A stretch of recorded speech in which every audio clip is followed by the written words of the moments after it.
Shalom, selamat hari Minggu, selamat bergabung dengan kami dalam FIC Online Service. Saya Afifah Dan dengan saya Timi, kami akan melayani dan menemani Anda, saudara, selama 1,5 jam ke depan. Kami mau mengajak saudara untuk bersyukur karena tidak terasa kita sudah meninggalkan bulan Januari di tahun yang baru ini. Iya, kita akan memasuki bulan Februari. Bulan Februari merupakan bulan favorit saya loh, karena sebentar lagi kita akan merayakan Valentine. Betul, Tin. Bulan ini juga tema gereja kita adalah kasih. So it's all about love, love, and love. Mari saudara, kita mempersiapkan hati untuk masuk dalam ibadah hari ini. Tuhan Yesus memberkati.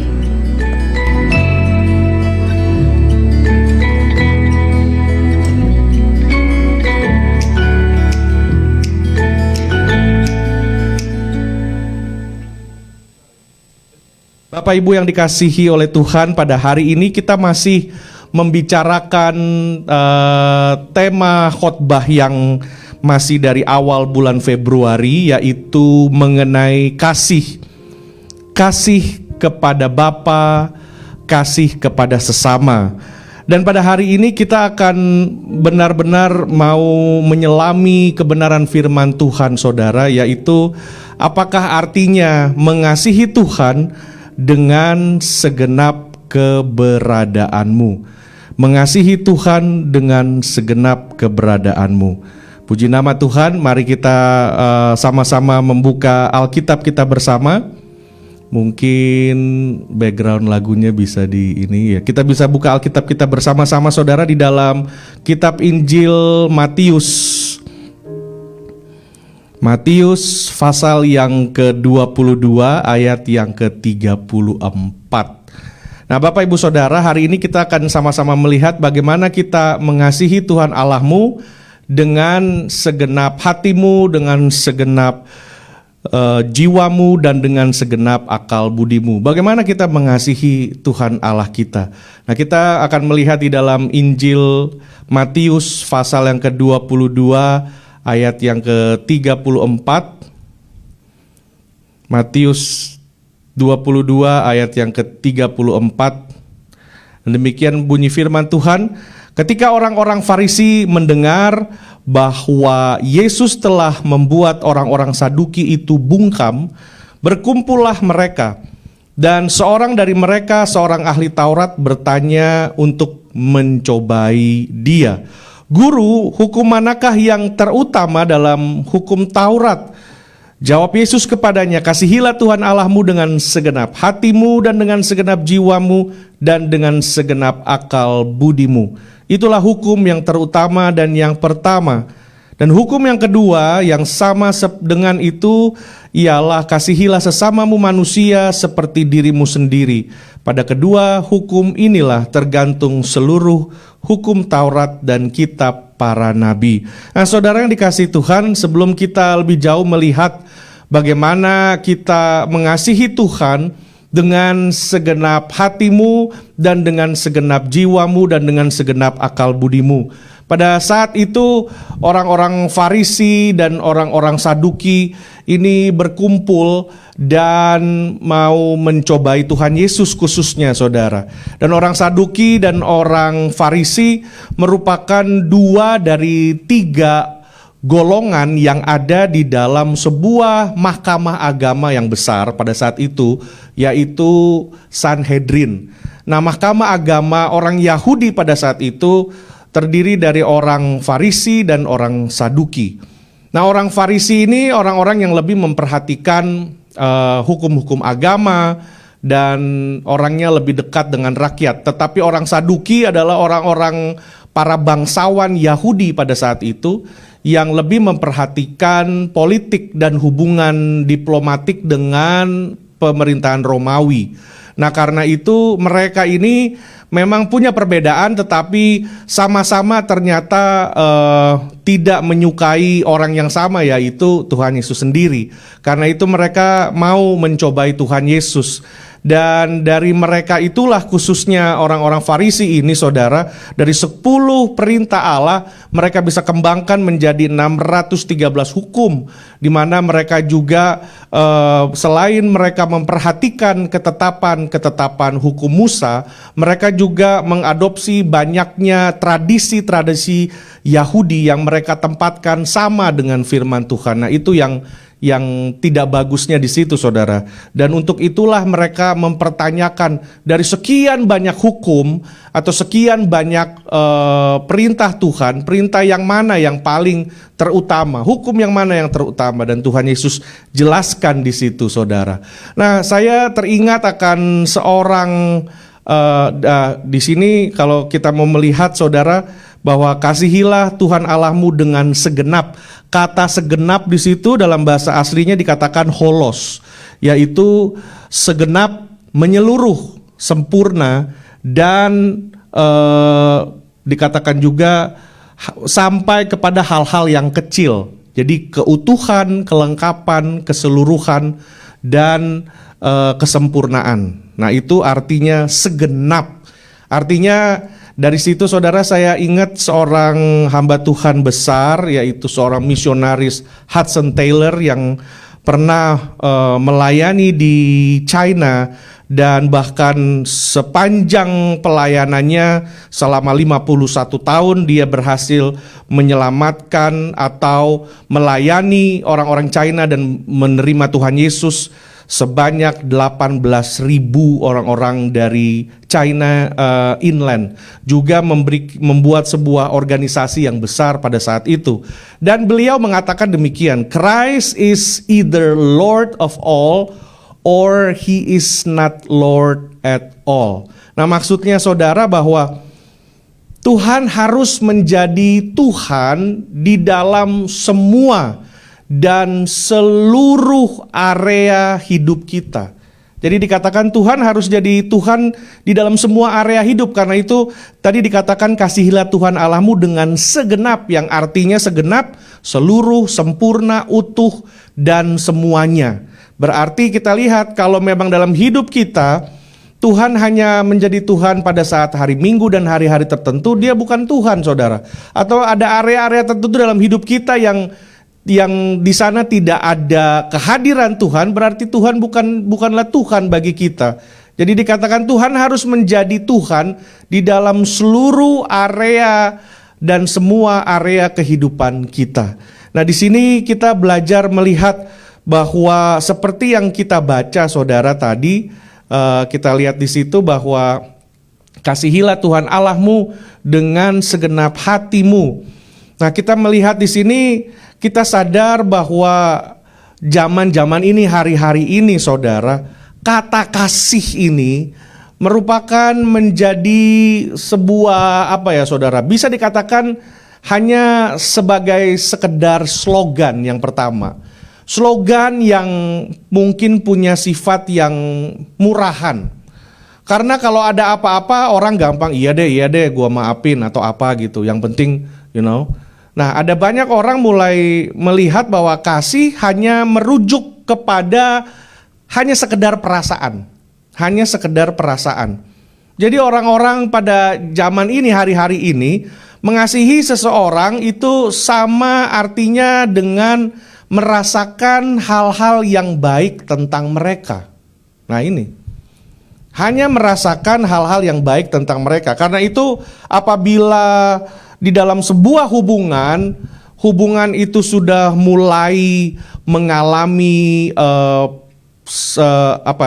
pernak-pernik, mengalami warna-warna di mana karakter orang mulai kelihatan, saling menggesek dengan yang lain, dan mulai dengan itu kita mulai melihat orang pasangan kita mulai kelihatan sifat-sifat atau sikap yang aslinya atau hal-hal yang belum pernah kita lihat, dan banyak hal yang ternyata mengecewakan. Banyak orang akhirnya drop dan berhenti dan udah cari lagi orang lain hanya untuk mencoba merasakan yang tadi itu saudara, perasaan yang menyenangkan dan yang baik. That's it. Nah, kalau perasaan itu udah hilang, kita coba untuk cari lagi orang yang lain karena untuk dapatkan kembali perasaan yang itu aja. Jadi manusia akhirnya terjebak di dalam definisi kasih yang hanya sebatas perasaan.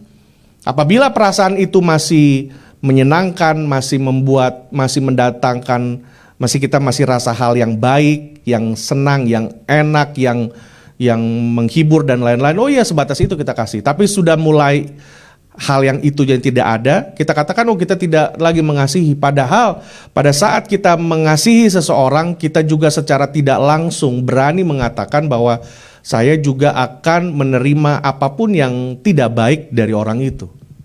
Dan mengasihi adalah bertahan, mengalami semua proses itu, saudara.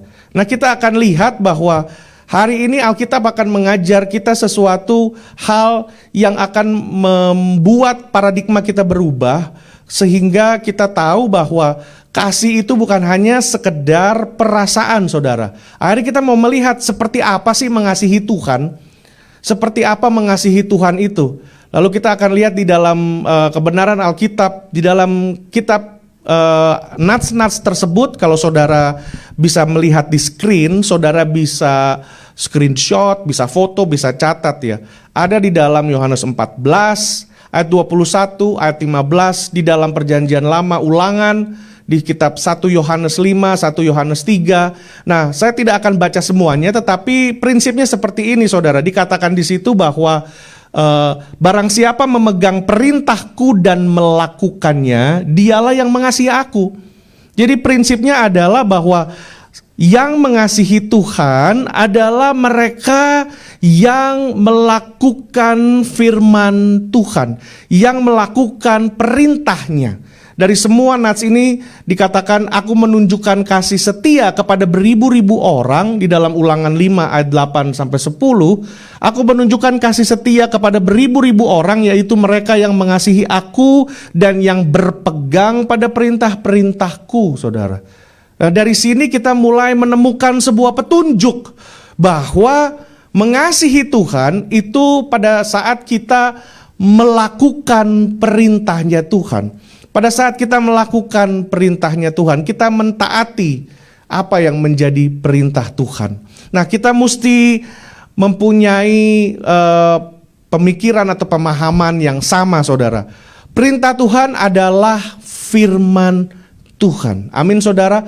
Perintah Tuhan merupakan firman Tuhan. Nah, Tuhan sudah jelas mengatakan kepada kita, kita sekarang mulai melihat, oke, Alkitab mengajar kepada kita, kalau kita mau mengasihi Tuhan, berarti kita harus melakukan firman-Nya. Kita harus mentaatinya, menurutinya, dan menjadi pelaku firman. Itu berarti kita mengasihi Tuhan. Nah, itu petunjuk pertama yang Alkitab ajar kepada kita. Nah, firman berbicara mengenai firman Tuhan. Firman Tuhan ini ada ratusan ribuan ayat di dalam Alkitab, saudara. Dan di dalam semua firman Tuhan itu ternyata ada dua bentuknya. Nah, firman Tuhan ada yang mempunyai sifat direktif, dan firman Tuhan ada juga yang mempunyai warna atau sifat yaitu non-direktif. Nah, firman Tuhan yang direktif ini maksudnya, saudara, firman Tuhan yang langsung, yang kita bisa mengerti artinya dan kita bisa langsung mengerjakannya. Nah, ini saya nggak bilang bahwa mudah mengerjakannya, enggak. Tapi yang saya jelaskan kepada saudara adalah firman Tuhan ini kita bisa langsung mengerjakannya, direktif. Nah, contohnya di kitab-kitab ini, saudara, Yohanes 13 ayat 14 dan Yohanes 13 ayat 34. Yohanes 13 ayat 14 dikatakan, jadi jikalau aku membasuh kakimu, aku yang adalah Tuhan dan gurumu, maka kamu pun wajib saling membasuh kakimu. Sebab aku telah memberikan teladan. Nah, itu berarti kita dari situ bisa mengerti, oke, kita sekarang mau mengasihi Tuhan. Dan firman Tuhan katakan, Alkitab katakan mengasihi Tuhan melakukan firman Tuhan, melakukan perintahnya. Perintahnya yang seperti apa nih? Oh, yang kalau kita baca ayat-ayat yang mempunyai warna direktif, yang mudah kita mengerti, menangkap artinya, dan mudah dan cepat untuk kita bisa lakukan, itu hal-hal seperti ini. Oh, kita harus saling melayani. Kita harus saling melayani satu dengan yang lain. Yohanes 13 ayat 34 juga dikatakan, aku memberikan perintah baru kepada kamu, yaitu supaya kamu saling mengasihi. Ayat 35, dengan demikian semua orang akan tahu, dunia akan tahu kalau kamu saling mengasihi. Jadi saudara, kalau kita saling mengasihi, dunia tahu kalau kita ini murid Tuhan, kita pengikut Kristus, kita anak-anak Allah.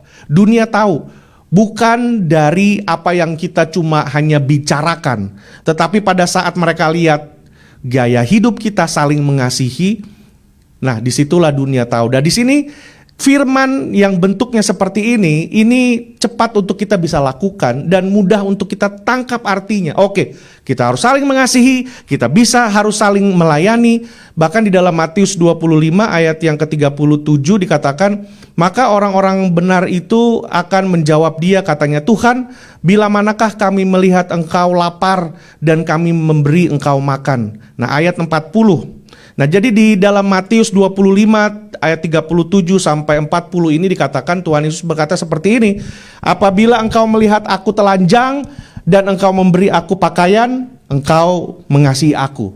Apabila engkau melihat aku kelaparan, engkau memberi aku makan, engkau melihat aku di penjara, engkau membesuk aku, engkau mengunjungi aku. Nah murid-muridnya bingung, kapan saya pernah melihat?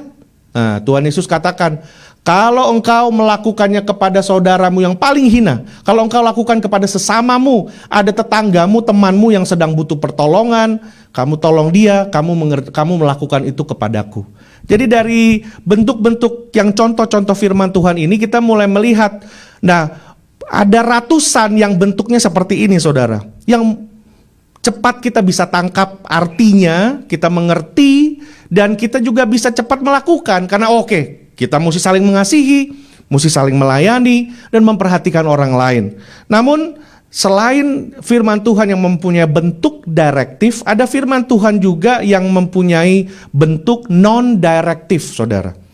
Jadi di dalam firman Tuhan yang non-direktif itu contohnya seperti ini. Lukas 14 ayat 26. Jikalau seorang datang kepadaku dan ia tidak membenci bapaknya, ibunya, istrinya, anak-anaknya, loh. Nah, disinilah tantangannya dimulai, saudara. Ada tantangannya dimulai. Jadi kita melihat bagaimana cara kita mengasihi Tuhan, melakukan perintahnya, melakukan firman-Nya. Oke, kalau firman-Nya yang direktif sifatnya, yang bentuknya direktif, yang kita cepat mengerti, menangkap kebenarannya, kita bisa melakukannya. Walaupun memang tantangannya tidak mudah pada saat kita mengasihi dan melayani orang lain. Oke, tapi kita hari ini bicara tentang yang lain. Kita melihat ada juga firman Tuhan yang non-direktif. Nah firman Tuhan yang bentuknya seperti ini saudara, dibutuhkan pergumulan, dibutuhkan doa, dibutuhkan kesungguhan. Karena Tuhan katakan apabila engkau mencari, engkau akan mendapatkan. Engkau mengetuk, pintu akan dibuka. Jadi saudara, kebenaran dan anugerah, kebenaran firman Tuhan, berkat yang terkandung di dalam firman Tuhan, ada bagian-bagian di mana Tuhan mau keseriusan kita sampai di mana. Jadi nggak asal kita baca, tapi kita renungkan, kita gumulkan. Nah saudara, kita sebagai manusia pun ya saudara, saya bicara hal-hal yang hari-hari punya nih. Kalau kita sekarang kan kebanyakan juga order makanan dan lain-lain. Nah ada tempat-tempat, restoran-restoran atau apa yang mereka punya menu, mereka nggak taruh di mereka punya papan pengumuman atau di dalam website.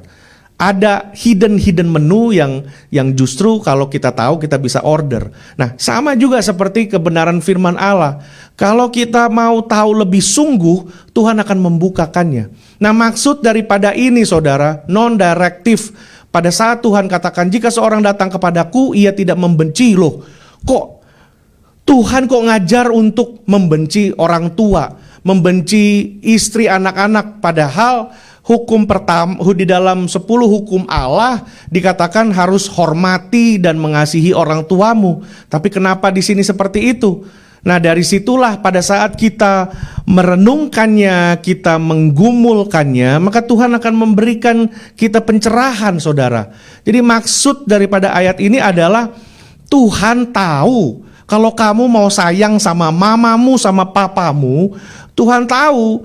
Tapi Tuhan juga tahu bahwa selama kamu menggunakan kasih yang asalnya dari dunia ini, kasih manusia, kasih yang asalnya dari dunia ini, kamu mau sayang seperti apapun kepada mamamu, kepada papamu, rasa sayang, cinta, kasih kamu itu tidak akan mampu menyelamatkan mamamu.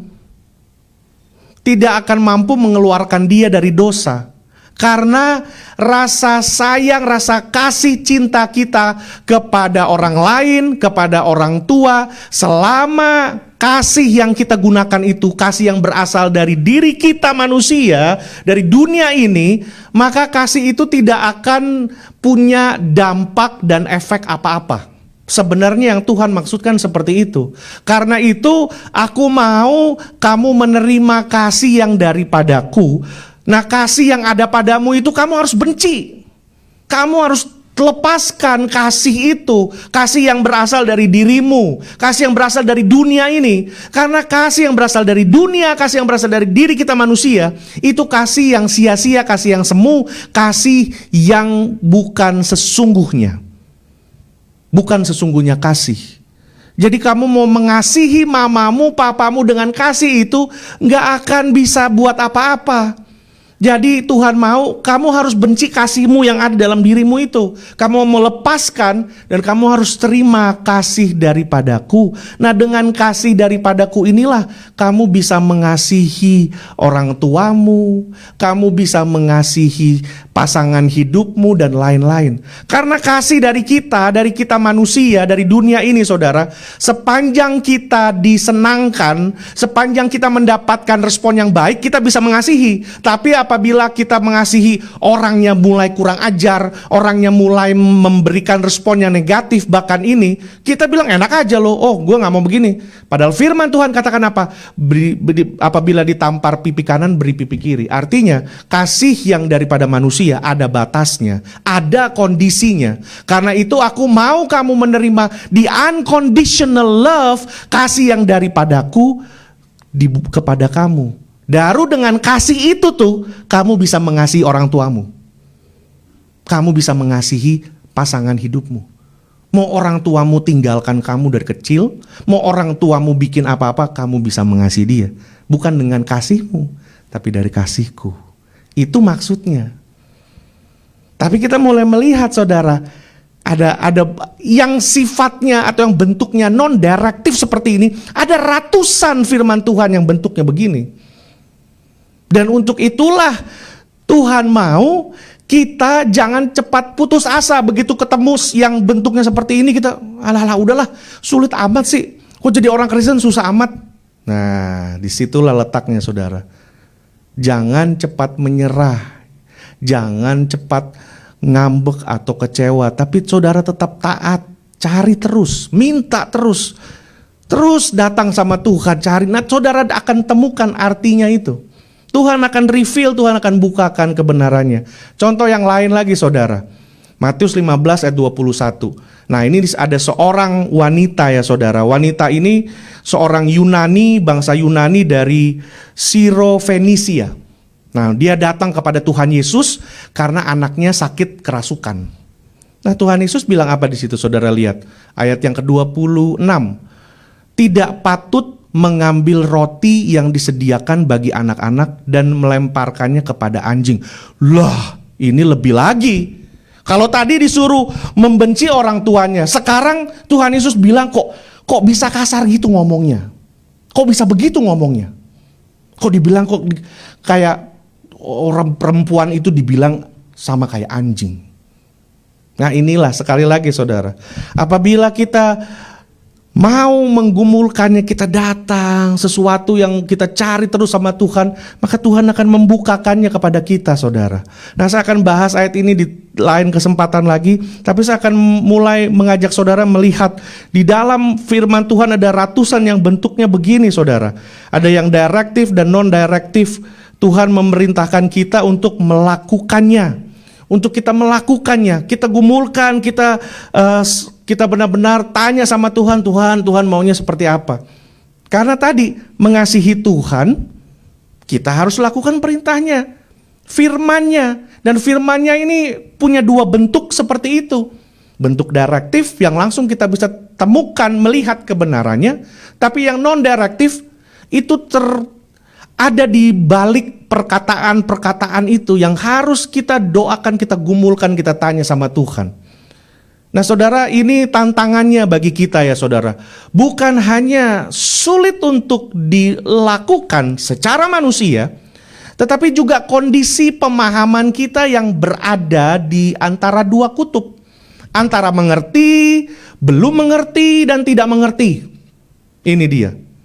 Dan bahkan kalaupun kita mengerti, apakah yang kita mengerti itu memang benar? Apakah yang kita mengerti itu memang mempunyai tafsiran yang benar? Karena itu, saudara, gereja mula-mula, bapak-bapak gereja, orang-orang Kristen mula-mula itu akhirnya menyimpulkan dan secara sengaja dan tidak sengaja membentuk sebuah budaya bahwa mengasihi Allah adalah melakukan firman Tuhan. Melakukan firman Tuhan dengan apa, saudara? Dikatakan di situ, ya, melakukan firman Tuhan dengan mengabarkan Injil, mendoakan orang sakit, mengunjungi atau membantu orang miskin, menolong orang yang kesusahan dan lain-lain. Nah, itulah mereka punya kesimpulan, jika kita melakukan semua itu tuh, menginjilkan, mengabarkan Injil, mendoakan orang semua, itu berarti kita mengasihi Tuhan. Itu berarti mengasihi Tuhan. Namun, saudara, ada pertanyaan. Apakah benar bahwa melalui apa yang kita lakukan, apakah memang kita sudah sungguh-sungguh mengasihi Tuhan? Sekarang dilemanya di situ, saudara. Apakah pada saat kita lakukan semua itu, memang benar kita mengasihi Tuhan? Karena banyak contoh kasus, saudara. Orang bisa habis bunuh orang, rampok bank dan lain-lain, kasih sumbangan, berbuat kebaikan, bisa aja. Jadi sekarang pertanyaannya, apakah memang menjadi indikasi yang legit, indikasi yang benar? Apakah dengan melakukan semua itu sudah pasti kita mengasihi Allah dengan sungguh-sungguh? Apakah sudah pasti itu? Karena, saudara, ada sebuah contoh di dalam Perjanjian Baru. Di kitab Wahyu, Tuhan pernah berkata kepada jemaat di Efesus demikian. Dikatakan, tuliskanlah kepada malaikat jemaat di Efesus, inilah firman dari Dia, ayat yang kedua. Aku tahu segala pekerjaanmu, baik jeripayahmu maupun ketekunanmu. Aku tahu bahwa engkau tidak dapat sabar terhadap orang-orang jahat. Jadi istilah saya sederhanakan ya, saudara. Di dalam kitab Wahyu ini, pasal yang kedua, Tuhan tuh bilang, aduh jemaat Efesus, kamu nih memang luar biasa deh. Kamu nih tekun, kamu rajin, kamu juga taat di dalam penderitaan. Bukan hanya itu, kamu nih belajar Alkitabnya hebat. Karena itu kalau saudara lihat ayat yang ke-6, itu ada yang namanya Nikolaus. Nikolaus pada saat itu merupakan seorang hamba Tuhan yang suka khotbah keliling. Nah, waktu dia khotbah di Efesus, jemaat Efesus tahu bahwa nih khotbah pendetanya nggak bener nih. Berarti jemaat di situ punya kemampuan teologia itu sangat bagus. Saudara bayangkan, Kalau Tuhan sudah memuji jemaat ini, dikatakan kamu rajin, kamu taat setia, kamu rajin mengabarkan Injil, memberitakan Injil. Dari jemaat masih ada 1 gereja, sekarang sudah ada 7 dikatakan. Sekarang udah berkembang semua hebat kamu dalam tantangan, dalam kesukaran kamu tetap setia. Tapi saudara perhatikan ayat yang keempat. Namun demikian aku mencela engkau karena engkau telah meninggalkan apa saudara? Kasihmu yang semula. Ini dia. Jadi sekarang kita mulai berpikir, apakah kita melakukan firman Tuhan itu sudah jaminan kita mengasihi Tuhan? Karena kalau dari apa yang Tuhan katakan di sini mengenai jemaat tersebut yang luar biasa hebatnya, tapi Tuhan katakan engkau telah meninggalkan kasihmu yang sempurna. Sebab itu ingatlah dalamnya engkau telah jatuh, bertobatlah dan lakukan lagi apa yang semula engkau lakukan. Jadi dari situ kita bisa melihat saudara bagaimana Tuhan menyatakan semua ini. Jadi belum tentu jaminan apabila kita melakukan firman Tuhan, pasti kita mengasihi Tuhan. Kesimpulannya sekarang begitu. Belum tentu jaminan kita melakukan firman Tuhan, apakah kita mengasihi Tuhan. Contoh yang lain saudara, Lukas 10 ayat 17. Nah pada saat ini juga Tuhan Yesus bertemu dengan seorang yang muda kan. Lalu dikatakan, guru yang baik, apa yang harus kuperbuat untuk memperoleh hidup yang kekal? Lalu Tuhan Yesus berkata bahwa engkau tentu mengetahui segala perintah Allah. Jangan membunuh dikatakan semua. Lalu ayat yang ke-20, perhatikan ayat yang ke-20 saudara. Lalu kata orang itu kepada Yesus, Guru, semuanya itu telah kuturuti sejak masa mudaku. Orang ini ya, dari dia kecil dia sudah lakukan hukum Taurat. Lah hebat saudara. Tapi kita lihat, dia juga tidak dapat mengasihi Tuhan. Nah saudara lihat bahwa dari hal-hal begini jangan cepat putus asa. Mari kita terus mempelajari firman Allah saudara. Karena memang kalau kita lihat yang sifatnya atau bentuknya non-direktif itu dibutuhkan waktu untuk menemukan kebenaran. Tapi Tuhan menolong kita, memberikan contoh yang sangat-sangat benar-benar to the point dan hit the target mengenai hal ini. Kalau kita kalau Tuhan katakan mengasihi Tuhan melakukan perintahnya, tetapi pada saat kita melakukan perintahnya belum tentu kita mengasihi Dia. Jadi bagaimana ini? Lalu kita lihat Matius 5 ayat 21. Kalau saudara baca Matius 5, 6, 7, pasal 5, pasal 6, pasal 7 itu mengenai khotbah di bukit. Dan pada saat itu orang-orang Farisi ahli Taurat ini mulai gelisah dan bilang sama Tuhan Yesus bahwa kamu kok sepertinya mempelintir hukum Taurat. Kenapa kamu memberikan ajaran yang baru? Tapi Tuhan Yesus katakan, saya tidak melakukan apa-apa. Saya hanya menggenapi hukum Taurat. Menggenapi hukum Taurat. Karena saudara perhatikan ayat yang ke-21. Kamu telah mendengar yang difirmankan kepada nenek moyang kita, jangan membunuh. Siapa yang membunuh harus dihukum. Ayat 22, tetapi aku berkata kepadamu, setiap orang yang marah terhadap saudaranya harus dihukum. Jadi Tuhan katakan gini, kamu kan udah tahu ya, jangan membunuh. Tapi kamu tahu, kalau kamu benci terhadap saudaramu, kamu marah, kamu mangkal, benci terhadap orang lain, itu sama dengan kamu membunuh orang itu. Lihat.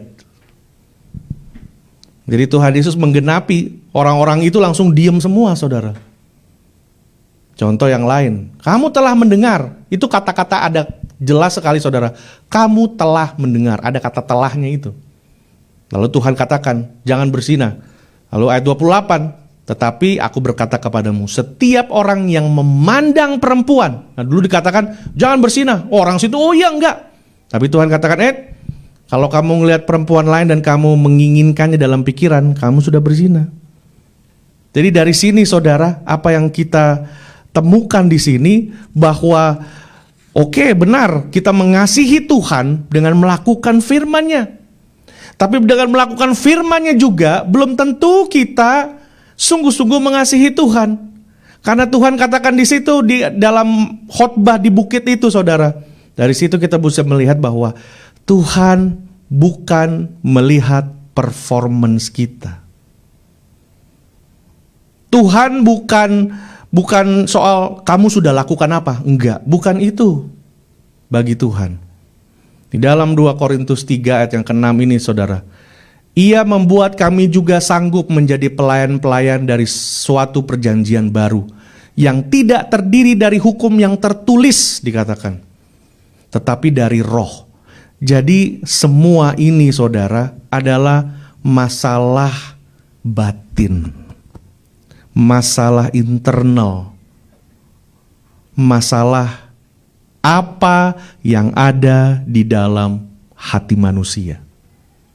Tuhan gak ngelihat apa yang kamu lakukan, apa yang harus kamu lakukan, performance-mu, bukan itu. Tetapi yang lebih Tuhan lihat adalah hatimu itu. Nah, tadi kita udah melihat ya, mengasihi Tuhan, kita melakukan perintahnya. Tapi tunggu dulu, melakukan perintahnya belum tentu kita mengasihi Dia. Karena Tuhan melihat bukan apa yang kita lakukan, tapi melihat dasar hati kita itu saudara. Kita sudah mulai menemukan titik-titik terang di sini. Namun tetap kita belum sampai kepada kesimpulan akhir. Karena kita masih menemukan sebuah masalah lagi saudara. Nah kita lihat semua it's about your heart. Mengenai hati kita. Nah bicara tentang hati itu memang di dalam bahasa aslinya dikatakan kardia, hati. Nah kalau saudara dengar ahli jantung gitu ya, kardiolog. Tapi hati di sini saudara bukanlah tentang jantung, limpa segala macam. Hati di sini tidak mempunyai bentuk saudara. Hati di sini bukan sebuah organ di dalam tubuh kita.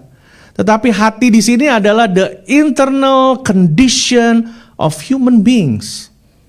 Apa yang ada di dalam batin kita ini yang merupakan wujud daripada siapa saudara sesungguhnya. Itu dia. Yang Tuhan mau lihat itu yang di dalamnya itu. Wujud yang di dalamnya itu, hati kita saudara. Nah sejauh ini puji Tuhan kita sudah menemukan apakah arti mengasihi dan lain-lain. Tapi sekali lagi saudara, hati manusia. Dalam firman Tuhan Matius 15 ayat 18 itu ternyata hati kita juga memiliki masalah. Karena justru di dalam hati kita itu sarang dari semua dosa. Tempat bersarangnya itu di situ. Saudara, tetapi apa yang keluar dari mulut berasal dari hati. Dan itulah yang menajiskan orang. Ayat 19. Karena dari hati saudara timbul segala pikiran jahat. Pembunuhan, perzinahan, percabulan, pencurian, sumpah palsu dan hujat. Itulah yang menajiskan orang. Sekarang saudara, kita sudah melihat bahwa yang Tuhan lihat hati kita nih. Hati ini. Tetapi sekarang masalahnya bahwa di dalam hati itulah justru banyak bercokol, bersarang semua dosa. Make sense saudara. Karena apa? Kalau Tuhan tidak memperhatikan apa yang jadi performance kita, kalau memang kita melakukan firman Tuhan, tapi belum tentu kita mengasihi Allah, memang benar. Karena apa? Orang bisa mengabarkan Injil, orang bisa membantu orang, beri sumbangan, doakan orang, semua. Tapi kalau hatinya nggak ada dengan Tuhan, ya apa yang dia lakukan hanya kebohongan besar, saudara. Karena itu, disitulah kita harus memulai semuanya dari hati. Ada banyak orang dengan mudah ya saudara, kalau ada pergumulan, ada masalah besar, khususnya kita ada di persimpangan, kita harus memilih yang mana, memutuskan sesuatu dan lain-lain. Mudah bagi orang-orang hanya mengatakan, ya just follow your heart. Memang, tapi jangan lupa ada another question that follow. Hatimu sudah benar apa belum di hadapan Tuhan? Karena itu saudara, hati kita harus disucikan melalui firman Tuhan. Disitulah sekarang dasarnya. Jadi kalau kita mau mengasihi Tuhan lewat melakukan perintahnya, ini harus di reverse. Semuanya nih terbalik. Sebelum itu semua, yang di dalam yang harus diperbaiki. Istilahnya saudara, motornya, engine-nya itu harus benar. Harus benar. Kalau saudara mau ngambil air dari dalam air, make sure pipa semuanya bersih. Jangan pipanya kotor, bocor, ada segala macam, keluarnya juga airnya begitu. Sumber mata air, kalau kita punya mata airnya benar, maka air yang keluar juga air yang bersih. Tapi kalau sumber mata airnya kotor, air yang keluar juga kotor. Jadi apabila kita mau mengasihi Tuhan, make sure jangan sibuk dulu melakukan apa segala macam. Karena memang saya lihat sampai sekarang saudara, kenapa tadi saya jelaskan sedikit mengenai orang Saduki dan orang ahli Farisi, orang Farisi. Karena rohnya mereka itu masih ada sampai sekarang. Nah, orang Saduki itu pada tahun 70 Masehi habis hilang karena Yerusalem dibabat habis. Orang Saduki, orang-orang bangsawan Yahudi yang kong kali kong juga sama Roma dan lain-lain. Mereka nih 70% ada di dalam Sanhedrin.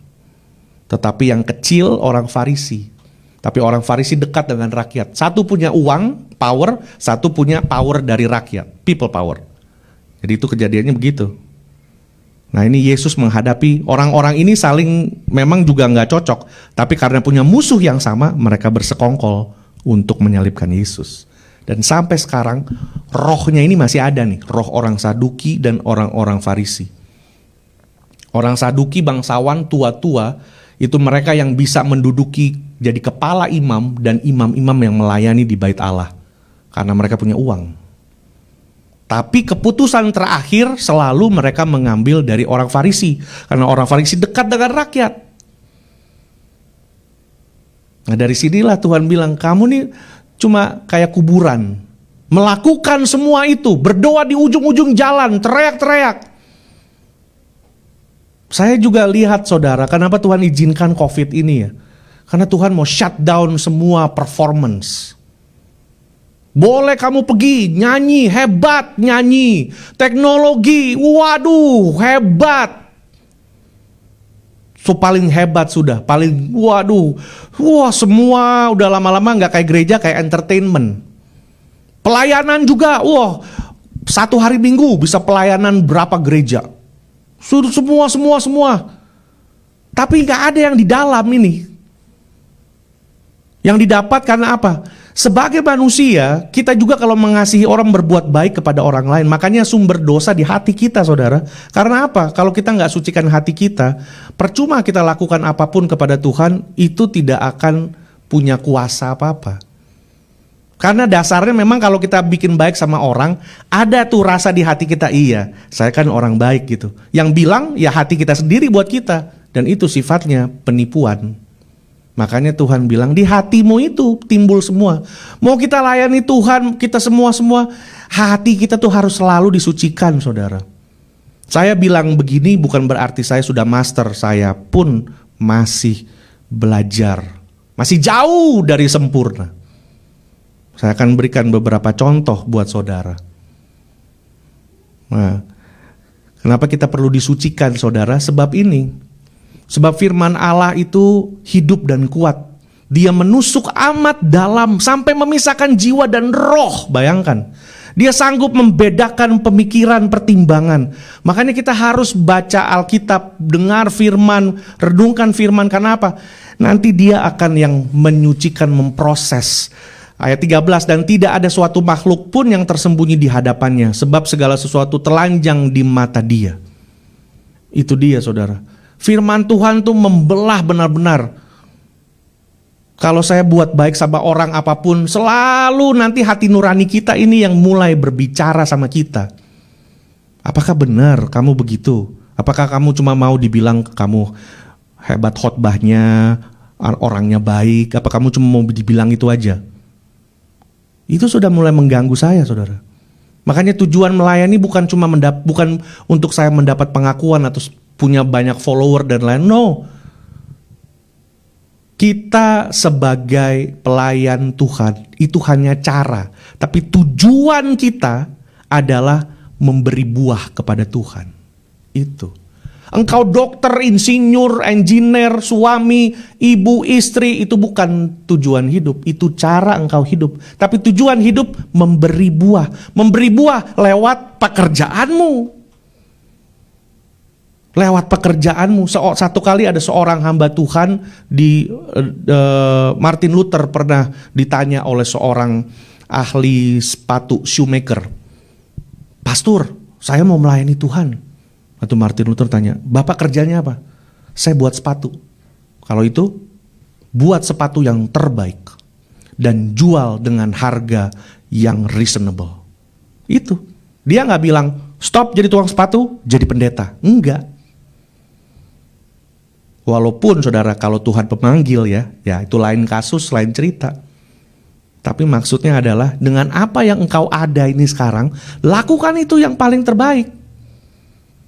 Nah dari sini juga kita melihat Bapak Ibu Saudara, betapa di dalam hidup kita melihat betapa lebihnya darah Kristus yang telah yang oleh roh yang kekal telah mempersembahkan dirinya sendiri kepada Allah sebagai persembahan yang tak bercacat, akan menyucikan hati nurani kita. Ini dia saudara, akan menyucikan hati nurani kita. Kita semua manusia, kita menerima dua macam anugerah. Manusia yang anugerah yang pertama adalah anugerah umum. Karena itu banyak orang-orang yang bukan orang Kristen, banyak orang-orang yang bukan orang percaya, orang-orang baik, sungguh baik saudara. Menolong orang, bangun rumah sakit, waduh itu saya katakan waduh benar-benar banyak yang lebih baik. Tapi ada anugerah yang kedua yang namanya anugerah khusus.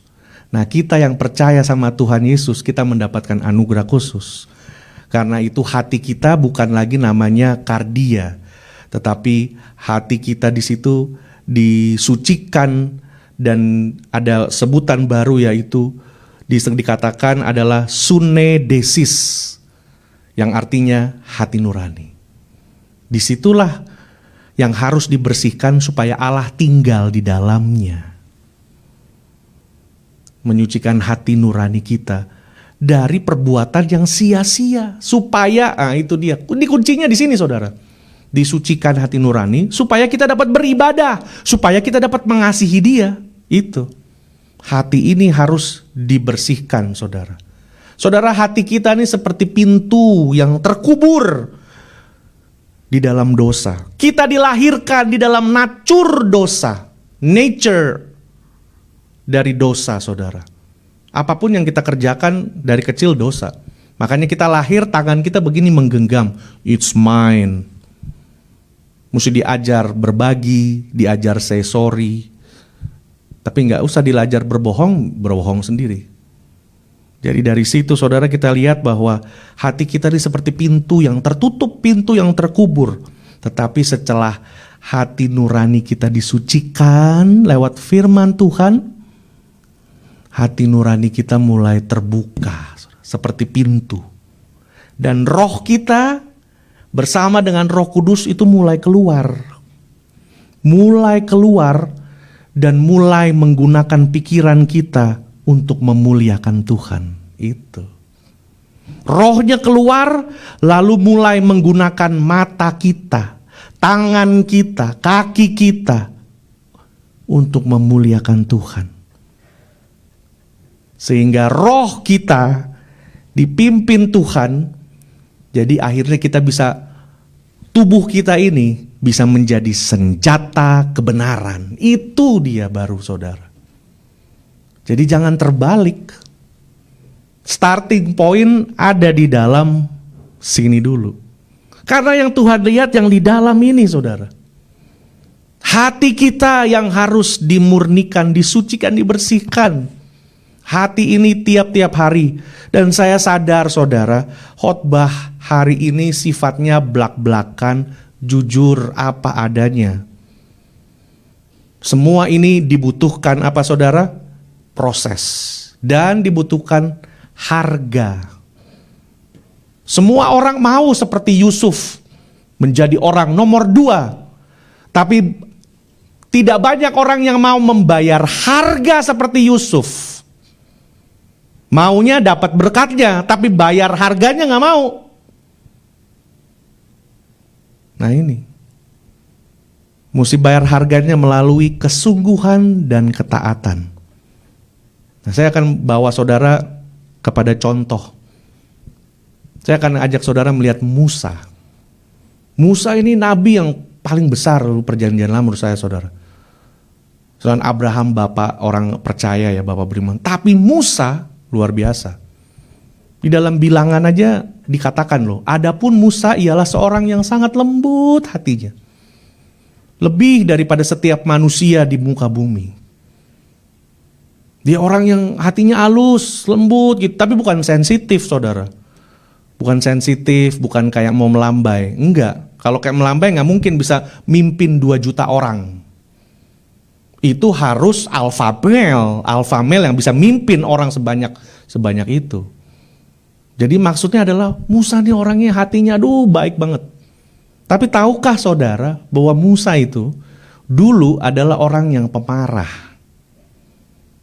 Musa itu orangnya sebenarnya punya masalah dengan kemarahan. Pemarah. Saudara lihat Keluaran 2. Ya, ayat 11 sampai 12. Kemarahan dia begitu besar membuat dia membunuh orang Mesir. Dia patriotismenya paling tinggi.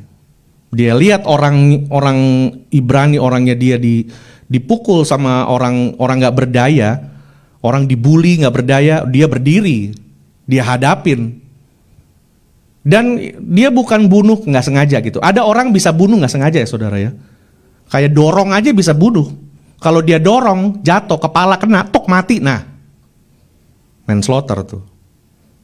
Tapi ini bunuh, dipukul, bahasa aslinya dikatakan dihajar memang. Jadi marah. Kejadian yang lain, Keluaran 11 ayat 8. Musa meninggalkan Firaun dengan marah. Padahal Tuhan udah bilang sama Musa, Musa, kamu ngomong aja, tapi saya kasih tahu kamu ya Musa, Firaun ini nanti akan keras. Dia nih dablek, dia nih nanti gak akan kasih kamu keluar. Saya kasih tahu kamu in front, saya kasih tahu nih. Tuhan bilang gitu. Tapi lu saudara lihat, lalu Musa meninggalkan Firaun dengan marah. Dia udah tahu kalau bakalan jawabannya no. Tapi dia marah loh. Ini marah yang gak perlu muncul sebenarnya saudara. Ngapain mesti marah? Udah dikasih tahu kok. Kok marah gitu? Dia marah. Kisah yang lain lagi, Keluaran 32 ayat 19. Nah Musa waktu melihat bangsa Israel lagi lembu emas itu lagi disembah ya. Itu saudara tahu kan dia turun dari gunung ketemu Tuhan ya. Dan Tuhan tuh tulis di 2 loh batu. Itu tulisannya Tuhan tuh. Saudara, begitu Musa turun, Musa marah. Nah ini, marahnya ini masih marah suci. Perhatikan. Ini marah suci karena apa? Melihat dosa. Ya you harus marah. Melihat dosa yang dikerjakan, ketidakadilan, ketidakbenaran, harus marah. Tapi sekali lagi, caranya itu. Caranya. Marahnya sendiri dia, Tuhan gak tegur dia waktu marah di situ. Gak tegur tuh waktu di situ.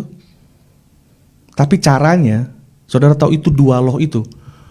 dia lempar ke lembu emas, jadinya 2 loh itu ya hancur.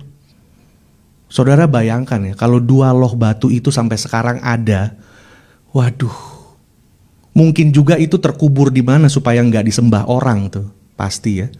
Tapi itu akan menjadi peninggalan yang tidak pernah ada, maksudnya harganya tuh udah nggak bisa kebeli lah. Karena itu tangannya Tuhan yang tulis loh, itu hebat ya. Tapi setelah itu Tuhan bilang sama Musa, Musa ya kamu yang tulis lagi sendiri deh.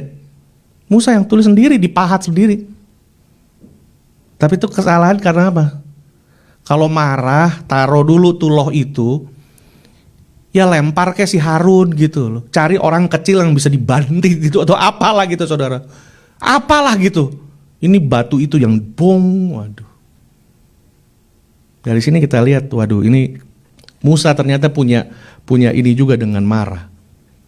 Nah yang satu lagi saudara, ini juga waktu mereka udah di mata air di Meriba. Bahkan Mazmur cerita di situ juga. Nah waktu saat itu Musa tuh sebenarnya baru kehilangan dia punya sister ya. Itu sister yang rawat dia waktu di istana. Jadi dia lagi berduka cita. Tapi orang-orang yang dilayani ini orang-orang sungguh orang-orang kurang ajar. Pemimpin lagi berduka cita nggak dihormati. Minta air, minta air. Musa dongkol. Tapi saudara lihat ya, 40 tahun dia udah gak marah lagi tuh. Udah terkubur. Tapi bukan berarti hilang selamanya. Itu yang harus hati-hati. Saudara kalau sekarang udah gini, ya, tapi itu bisa keluar lagi. Karena apa? Kita ini manusia, saudara. Dia marah. Tuhan bilang, katakan kepada gunung itu. Tapi Musa bukan hanya dia mengatakan dengan kasar dan dia pukul. Tuhan bilang kamu gak bisa begitu. Mazmur 108 juga dibilang saudara. Sebab mereka memahitkan hatinya sehingga ia teledor dengan kata-katanya. Aduh, bayangin. Jadi kita jatuh dalam dosa gara-gara orang lain punya perbuatan. Musa tuh mengorbankan semuanya, bayangin saudara. Sampai dia tuh bujuk Tuhan loh. Kasihanilah aku Tuhan, sebab dia bujuk Tuhan, Tuhan bilang, satu kali Tuhan bilang, Musa itu saudara ya, seperti Daud. Daud tuh orang yang dekat dengan Tuhan. Tapi Musa itu orang yang bisa bicara sama Tuhan kayak teman. Bicara. Kayak teman. Saudara perhatikan ayat yang ke-26 ini ya. Tetapi Tuhan murka, ayat dari 25, biarlah aku menyeberang melihat negeri yang baik. Udah Tuhan, saya bertobatlah. Saya mau melihat itu Kanaan kayak gimana gitu. Tetapi Tuhan murka terhadap aku dan karena kamu, nah itu bangsa Israel, tidaklah mendengar permohonanku. Tuhan berkata, Musa udah deh, jangan bicara perkara itu lagi dengan aku. Bayangin, saudara kalau dengan sahabat ya, teman. Kalau temanmu udah bilang, udah Sam jangan ngomong itu lagi deh. Tuhan tuh udah begitu. Bayangin. Jadi ini contoh. Tapi tadi saya katakan, Musa seorang yang sangat lembut. Bayangin, sejak hatinya disucikan semua itu saudara ya, mulai banyak berubah. Rohnya mulai keluar, mulai mengubah pemikirannya, tabiatnya mulai, dosa-dosanya mulai ditarget, diruntuhkan. Tapi 40 tahun kemudian dia bisa keluar lagi itu marahnya, bayangin. Jadi kita tetap kerjakanlah keselamatanmu dengan takut dan gentar, itu benar.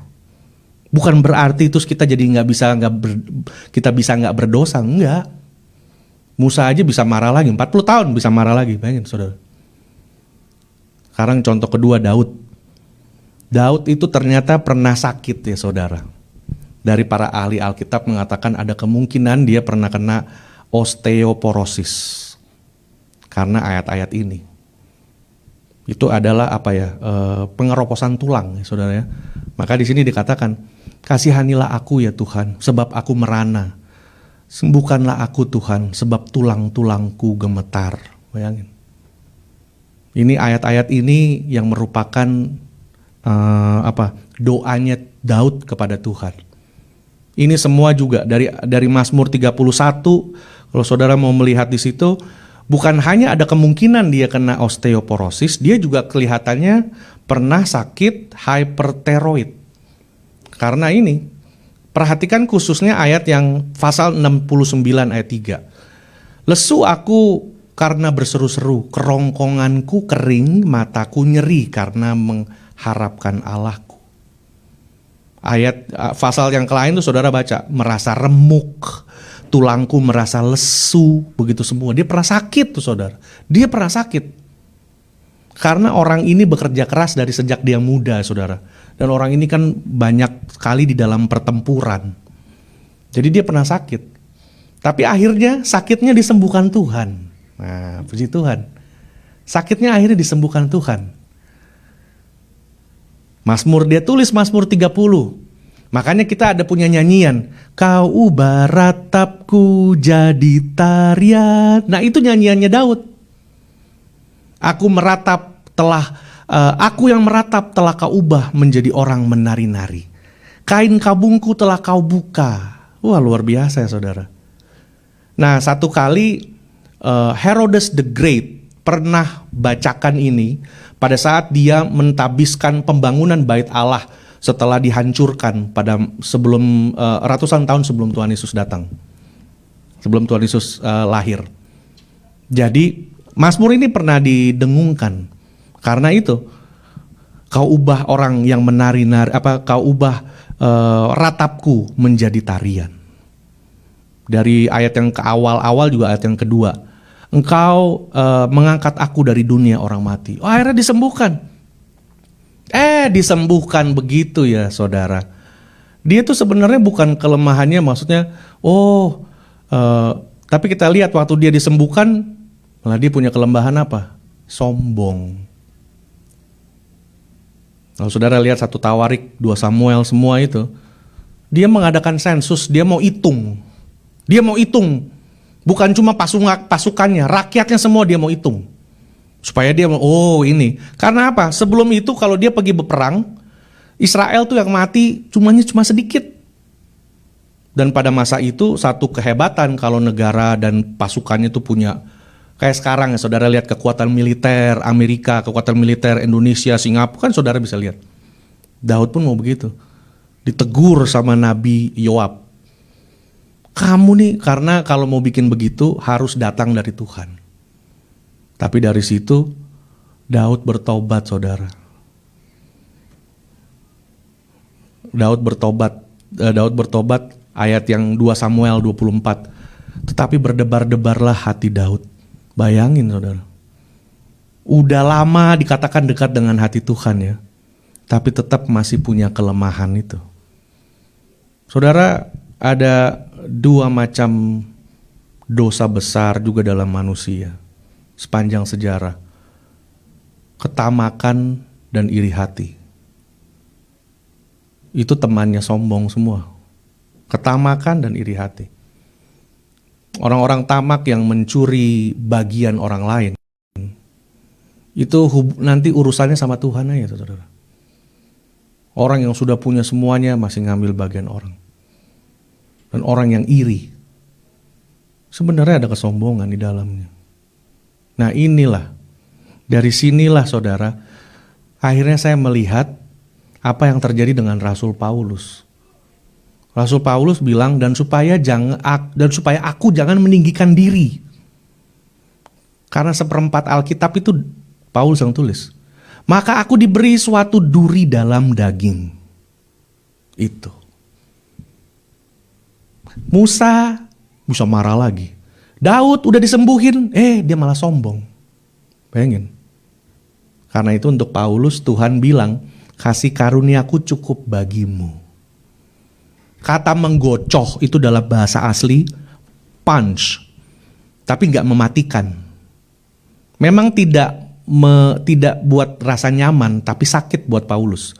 Ada yang macam-macam bentuk penyakit fisik katanya kemungkinannya saudara. Tapi di situ saudara saya melihat bahwa apabila Tuhan belum menjawab doamu atau pergumulanmu sampai saat ini, mengucap syukur juga kepada Tuhan karena ada kemungkinan kenapa dia masih tahan, karena dia tahu kalau itu nggak diangkat kamu bisa sombong. Itu. Kalau itu nggak diangkat, kamu bisa lagi dosa yang lama keluar lagi. Jadi di dalam kebenaran yang seperti ini memang dibutuhkan saudara kedekatan kita kepada Tuhan yang jauh lebih dalam. Karena kasih karunia kita diselamatkan. Bukan karena usahamu, tetapi itu anugerah daripada Tuhan. Kasih karunia kalau tidak ada iman sama aja. Bukan sebab karena itu kasih karunia, sebab karena kasih karunia kamu diselamatkan oleh iman dikatakan. Iman tuh apa sih? Iman pada kasus ini saudara. Pada kasus ini iman adalah pada saat saudara dan saya mengenali banyak dosa dalam diri kita dan berupaya supaya satu demi satu kita targetkan dan dimatikan oleh kasih karunia Allah. Itu iman. Itu menyenangkan hati Tuhan. Itu mengasihi Tuhan. Jadi seperti tadi saudara, pada saat kita dengar firman, hati kita disucikan, kita terbuka, roh kita dipimpin Roh Kudus tuh mulai keluar dan beroperasi. Dia pergi ke pikiran, dia pergi ke mata, tangan kita semua, dan kita mulai melihat adanya kelemahan-kelemahan dosa kita, dan kita targetkan, oh ini, saya nih memang sombong, saya nih memang suka marah, saya nih memang begini, saya nih memang gak mau dibilangin, saya nih memang orangnya cemburu, saya memang orangnya suka, nah mulai dilihat. Dan saat ini saudara, dengan otoritas kuasa nama Yesus, saya mau mengajak saudara, mulai hari ini ke depan, mari kita bercermin dan mulai membuka diri kita supaya kita mengenali banyak dosa. Harus kita akui dulu saudara. Dan kita targetkan, setiap kita baca firman Tuhan, kita disucikan, kita akui, Tuhan, bulan ini peperangan saya adalah dengan pikiran saya yang suka negatif, yang semua. Bulan tahun ini target saya harus mengalahkan emosi kemarin. Target tahun ini, nah begitu saudara. Itu namanya kita disucikan, hati kita ini dibersihkan. Jadi rohnya keluar, dia mulai beroperasi, dia mulai lihat mana nih yang mesti diruntuhkan, mana yang mesti dibersihkan, mana yang mesti dikeluarkan. Disitulah letak iman kita saudara. 1 Korintus, ini semua memang sesuatu yang di luar pikiran kita. Untuk orang yang gak mengenal Kristus memang ini semua seperti sesuatu yang tidak masuk akal. Seperti sesuatu yang, itu lu ngomong-ngomong apa sih? Makanya 1 Korintus bilang, apa yang tidak pernah dilihat, tidak pernah didengar, tidak pernah timbul, semua disediakan Allah kepada mereka yang mengasihi Dia. Karena kepada kita Allah menyatakannya oleh roh. Bukan karena kita saat kita melakukan firman, no. Dan pada saat itu beroperasi, secara otomatis kita pasti mengerjakan firman-Nya Dia. Kita pasti mengerjakan pada saat kita mentargetkan dosa-dosa itu, kita mengatur hidup kita sedang melakukan perintah-Nya, kita sedang melakukan firman-Nya. Dan pada saat itu Tuhan akan memimpin kita supaya kita bisa mengasihi Dia dengan kasih-Nya Tuhan. Dengan rohnya itu, dengan hati yang sudah dimurnikan kepada Tuhan. Sebab apa yang tidak mungkin dilakukan hukum Taurat karena tidak berdaya oleh daging telah dilakukan Allah. Semua sudah dilakukan oleh Yesus Kristus saudara. Dia sudah sediakan. Yang harus kita lakukan adalah semua sudah ada prasarana sudah disediakan sama Tuhan. Yang Tuhan mau adalah kita mulai bergerak. Sebab mereka yang hidup di dalam menurut daging memikirkan hal-hal yang dari daging. Dari situlah kita belajar bersama, saudara. Nah, pada akhirnya pemberian kita yang paling berharga untuk Allah adalah sesuatu yang tidak pernah dipaksakan oleh Tuhan. Kasih kita. Kasih dari hati yang dimurnikan itu, saudara. Hati yang disucikan oleh firman Tuhan. Sehingga roh kita mulai bekerja. Roh kita keluar dipimpin Roh Kudus. Dan mulai melihat segala macam hal yang harus diperbaharui. Yang harus dikeluarkan. Dosa-dosa yang harus dibuang. Dan itu proses. Saudara lihat seperti Musa dan Daud. Tapi Tuhan itu Tuhan yang mengerti keberadaan kita, saudara.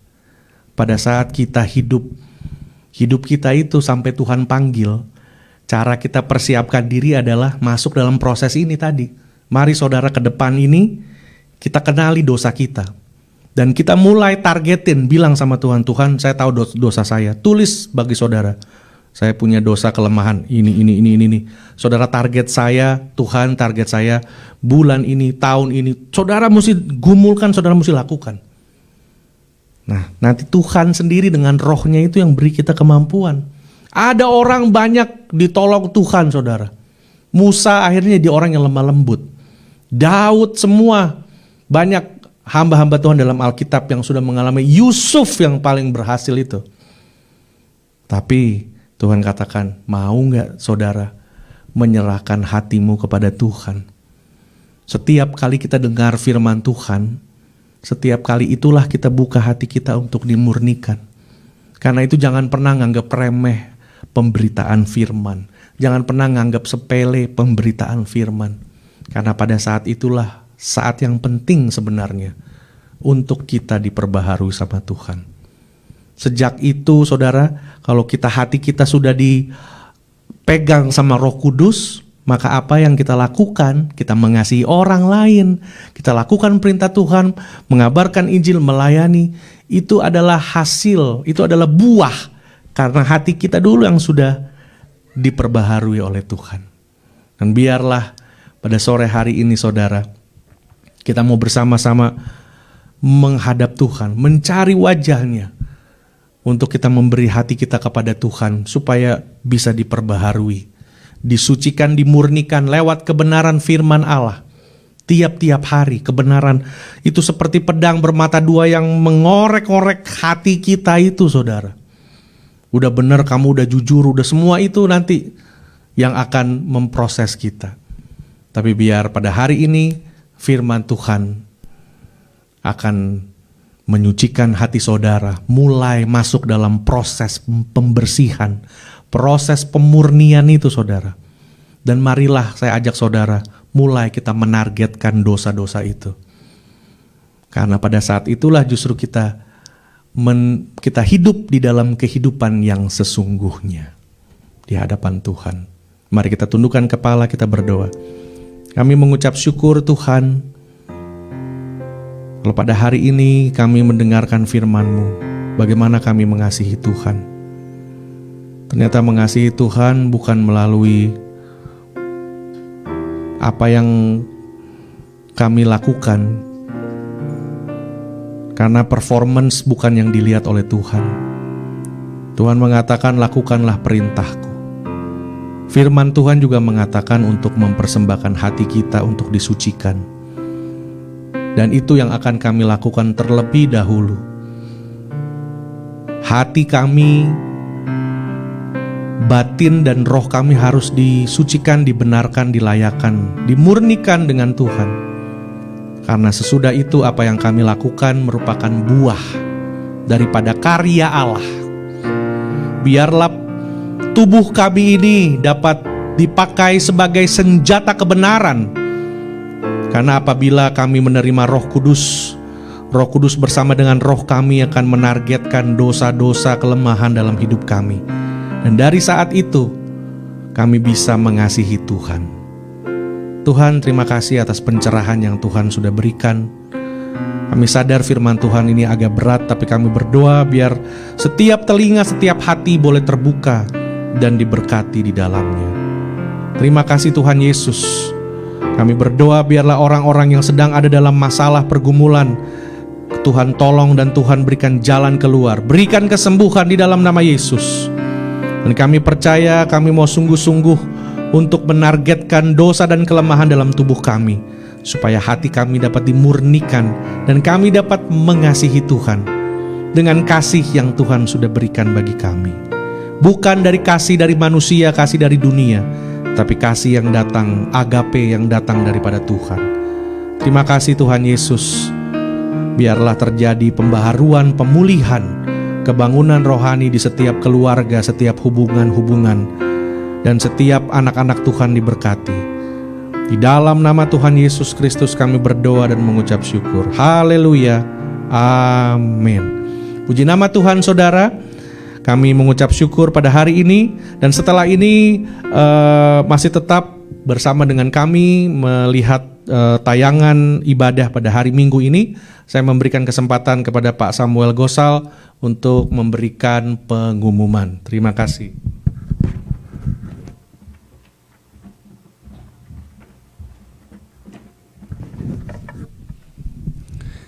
Selamat sore saudara-saudara semua.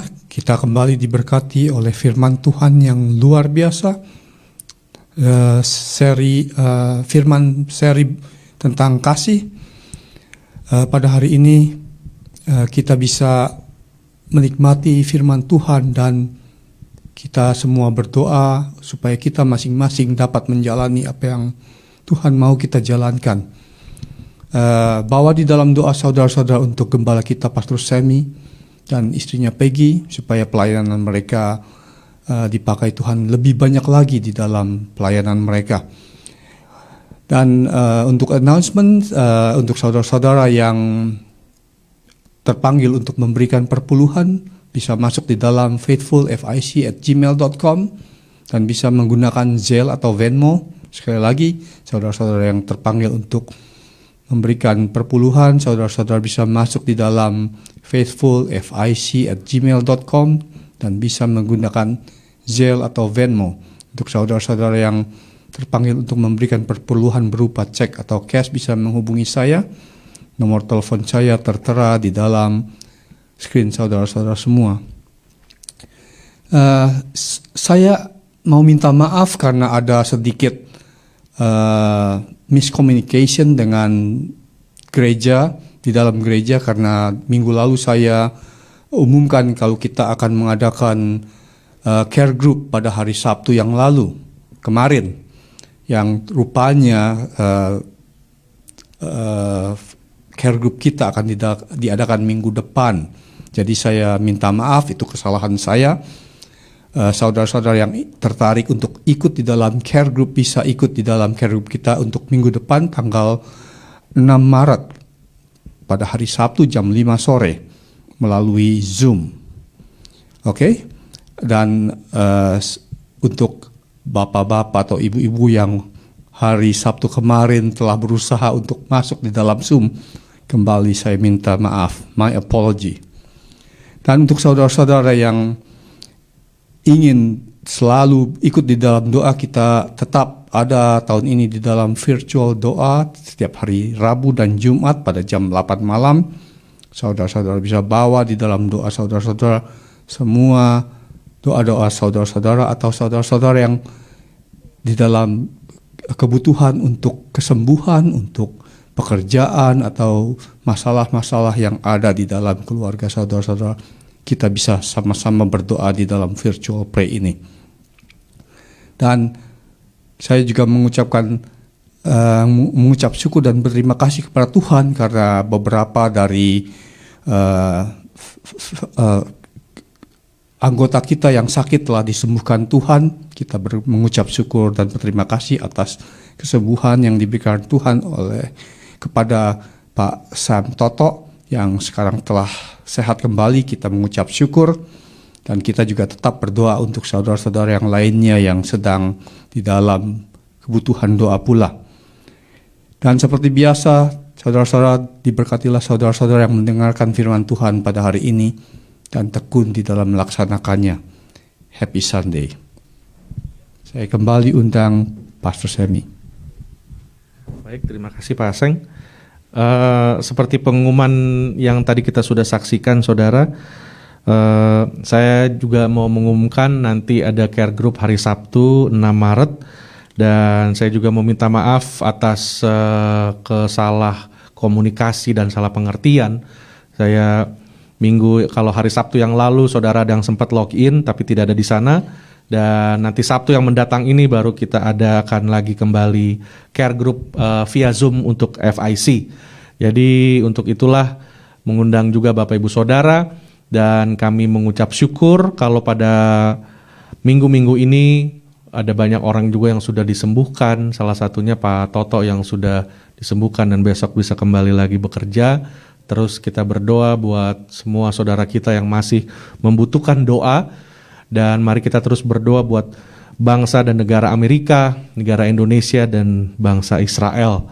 Dan biarlah pada masa-masa ini kita terus saling mengasihi, saling mendoakan satu dengan yang lain, karena saudara, kita hidup di zaman yang tantangannya akan semakin berat, tapi kita percaya Tuhan yang bersama dengan kita akan menyatakan kuasanya lebih dahsyat lagi. Puji nama Tuhan.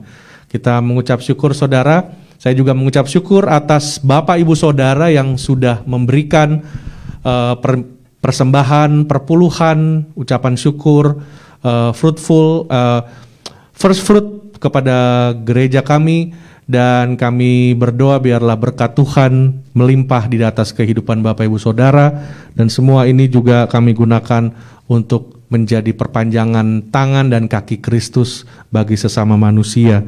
Terima kasih Bapak Ibu Saudara, dan pada hari ini mari kita bangkit berdiri bersama-sama, kita mengucap syukur atas kasih dan anugerah yang besar bagi kita bersama-sama. Haleluya. Kami mengucap syukur Tuhan atas anugerah-Mu, atas segala kebaikan-Mu bagi kami. Kami berdoa biarlah ibadah kami pada hari ini, firman Tuhan dan kuasa-Nya dapat tinggal di dalam hati kami dan mengubah keberadaan kami. Kami berucap syukur atas jawaban-jawaban doa yang kami terima. Kami mengucap syukur atas saudara-saudara kami yang sudah disembuhkan, dan kami terus berdoa buat mereka yang masih ada di dalam pergumulan, di dalam sakit, dan di dalam hal-hal yang menekan mereka. Tuhan sendiri yang menjadi pertolongan mereka. Terima kasih Tuhan Yesus, terima kasih Bapa. Kami berdoa buat negara Amerika ini, bangsa Indonesia dan bangsa Israel. Biarlah pertobatan bisa turun di atas bangsa-bangsa ini ya Tuhan. Dan kami berdoa menyerahkan segenap keberadaan kami ke dalam tangan-Mu. Kami berdoa untuk virtual prayer setiap hari Rabu malam dan Jumat malam. Juga hari Sabtu nanti akan ada care group. Kami berdoa biar hadirat Tuhan senantiasa ada bersama dengan kami. Dan pada akhirnya kami mengangkat tangan dan menerima berkat daripada Tuhan. Tuhan menyinari engkau dengan wajah-Nya. Kasih setia dan anugerah-Nya menyertai engkau. Apabila engkau mendengar firman Tuhan, taat dan setia engkau mengerjakannya, maka apapun yang tanganmu kerjakan dibuat Tuhan berhasil. Diberkatilah engkau di dalam rumah tangga keluargamu, di dalam pekerjaan, usaha, bisnismu, dan biarlah berkat Abraham, Ishak, dan Yakub akan membuat engkau naik dan bukan turun, menjadi kepala dan bukan ekor. Dan biarlah anugerah-Nya lewat Roh-Nya yang kudus akan menyertai dan memperlengkapi kita semua. Dari hari ini sampai Tuhan Yesus datang kedua kali Maranatha. Di dalam nama Tuhan Yesus, haleluya, amin. Puji nama Tuhan saudara. Selamat hari Minggu, Tuhan Yesus memberkati. Haleluya.